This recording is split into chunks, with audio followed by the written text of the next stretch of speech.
Assalamualaikum warahmatullahi wabarakatuh. Kami dari kelompok 11 Manajemen Keuangan Internasional kali ini akan membahas mengenai manajemen eksposur transaksi. Ada beberapa submateri yang akan kami bahas.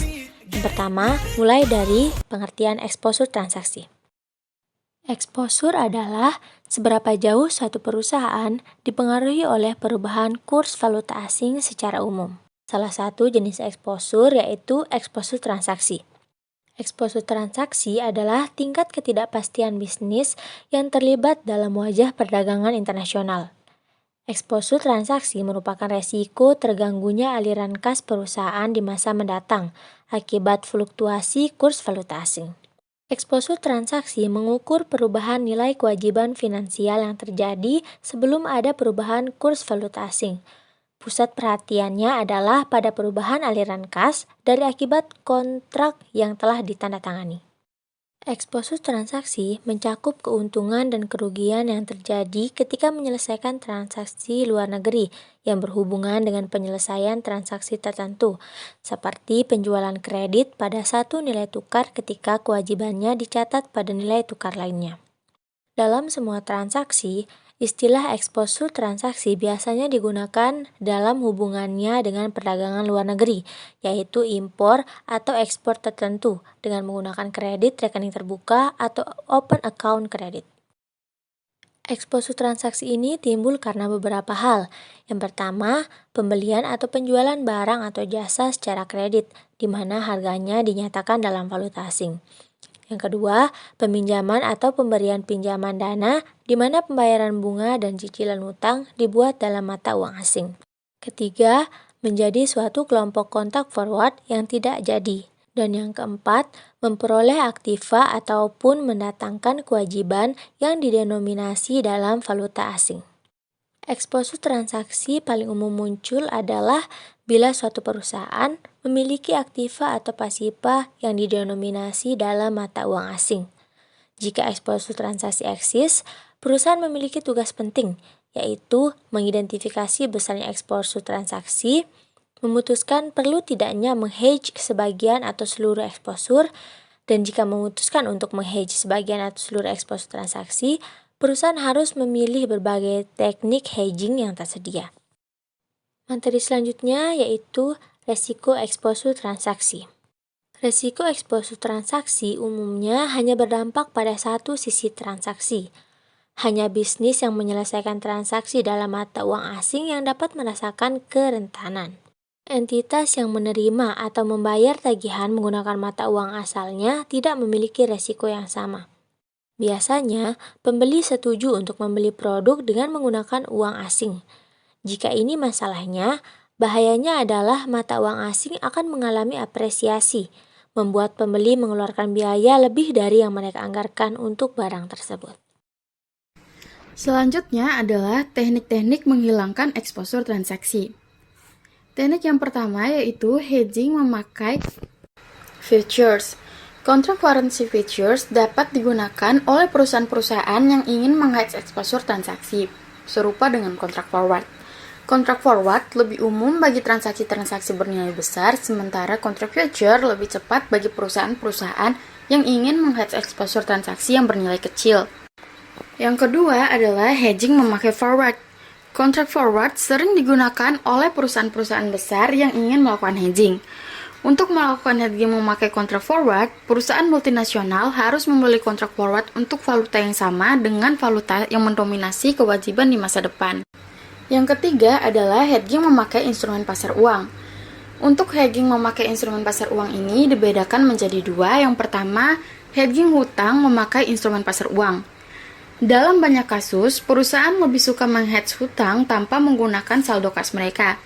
Hedging pasar uang masih dapat digunakan untuk situasi seperti ini, tetapi memerlukan dua posisi dalam pasar uang dengan meminjam dana dalam valuta asal dan melakukan investasi jangka pendek dalam valuta asing. Yang kedua adalah hedging piutang memakai instrumen pasar uang. Dalam sejumlah kasus, perusahaan mungkin tidak berencana meminjam dana untuk jangka waktu 90 hari. Perusahaan menjual currency futures dengan valuta yang mendominasi hutang. Dalam hal ini, hedging pasar uang tetap dapat digunakan jika menghedge utang di masa depan. Yang keempat adalah hedging memakai opsi valuta. Untuk hedging memakai opsi valuta ini dibedakan menjadi dua. Yang pertama adalah hedging hutang memakai currency call option. Currency call option memberikan hak untuk membeli suatu valuta dalam jumlah tertentu dengan harga tertentu selama periode waktu tertentu. Yang kedua adalah hedging piutang memakai currency put option. Sama seperti currency call option, currency put option juga perangkat hedging yang bermanfaat. Currency put option memberikan hak untuk menjual suatu valuta dalam jumlah tertentu sepanjang periode waktu tertentu. Perbandingan teknik-teknik hedging. Ketika menggunakan kontrak futures, kontrak forward, atau instrumen pasar uang untuk melakukan hedging, perusahaan dapat mengestimasi jumlah valuta negara asal yang akan dibutuhkan untuk melunasi kewajiban falas di masa depan, atau jumlah valuta asal yang akan diterima dari piutang falas di masa depan. Jadi, perusahaan dapat membandingkan biaya dan penerimaan serta menentukan teknik hedging mana yang lebih tepat. Namun, arus kas yang terkait dengan hedging memakai opsi valuta tidak bisa ditentukan secara pasti, karena biaya pembayaran hutang dan pendapatan yang diterima dari piutang tidak diketahui di muka. Selanjutnya yaitu menghedge exposure transaksi jangka panjang. Sejumlah perusahaan multinasional yang memiliki arus kas valuta asing beberapa tahun dari sekarang dapat menggunakan hedging jangka panjang, di mana bagi perusahaan-perusahaan yang bisa mengestimasi secara akurat hutang maupun piutang valuta asing yang akan muncul beberapa tahun dari sekarang, terdapat 3 teknik yang sering dipakai untuk menghedge exposure transaksi jangka panjang. Yang pertama yaitu teknik kontrak forward jangka panjang. Teknik ini sangat menarik bagi perusahaan-perusahaan yang telah menandatangani kontrak ekspor maupun impor bernilai tetap jangka panjang dan ingin melindungi arus kas mereka dari pergerakan nilai tukar. Yang kedua yaitu teknik currency swap, di mana teknik kedua ini bisa digunakan untuk menghedge exposure transaksi jangka panjang terhadap fluktuasi nilai tukar. Teknik ini memiliki banyak bentuk. Salah satu bentuknya yaitu dapat mengakomodasi dua perusahaan yang memiliki kebutuhan jangka panjang berbeda. Yang ketiga yaitu ada namanya teknik parallel loan, di mana teknik ini melibatkan pertukaran valuta antara dua pihak dengan kesempatan untuk menukarkan kembali valuta-valuta yang bersangkutan pada kurs tertentu di masa depan. Kemudian ada di sini teknik-teknik hedging alternatif. Saat sebuah perusahaan tidak dapat menghilangkan exposure transaksi secara penuh, maka untuk mengurangi exposure tersebut dapat digunakan beberapa metode. Yang pertama, leading and lagging. Perusahaan dapat menggunakan tindakan leading dengan mempercepat saat pembayaran sebelum dolar mengalami apresiasi, atau bisa menggunakan tindakan lagging dengan memperlambat pembayaran sampai depresiasi mata uang domestik usai.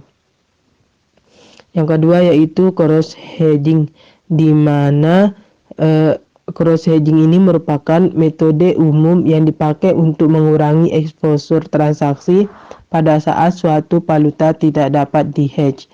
Yang ketiga yaitu currency diversification. Nilai aliran kas masuk di masa datang dari falas akan lebih stabil bila falas yang diterima tidak berkorelasi positif. Nilai dolar dari arus kas masuk valuta asing di masa depan akan lebih stabil jika valuta-valuta asing yang akan diterima tidak memiliki korelasi yang tinggi satu sama lain. Korelasi positif yang rendah atau korelasi negatif dapat mengurangi variabilitas nilai dolar dari semua arus kas masuk dari valuta asing. Yang keempat yaitu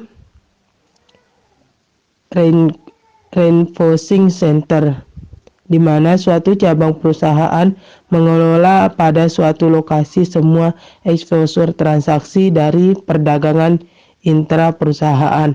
Ada 3 manfaat menggunakan strategi ini.